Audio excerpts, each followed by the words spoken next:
Bonjour à tous et merci de choisir France 24 pour vous informer. Centième jour de guerre au Proche-Orient et aucune perspective d'accalmie, bien au contraire. Benjamin Netanyahou a réitéré hier sa détermination. 136 otages sont toujours retenus par le Hamas.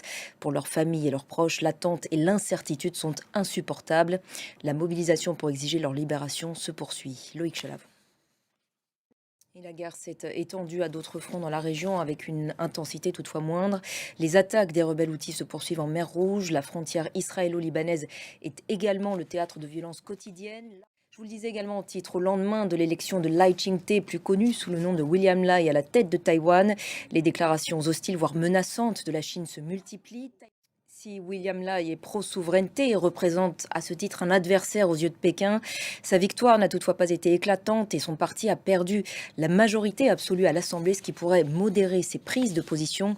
Écoutez à ce sujet l'analyse de Jean-Paul Chang, spécialiste de la région.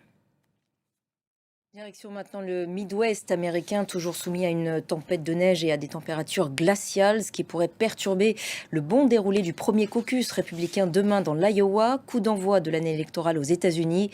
En tête des sondages, Ron DeSantis, Nikki Haley et l'ancien président Donald Trump. Serine Pay. Dans le reste de l'actualité internationale, l'opposition comorienne dénonce des fraudes et des bourrages d'urnes alors que l'archipel des Comores vote aujourd'hui pour la présidentielle. Non loin de là, sur l'île de la Réunion, la population est appelée à se confiner à partir de ce soir. Le département français est en alerte rouge à cause de l'arrivée imminente du cyclone Bellal. Reportage d'Elena Bonas.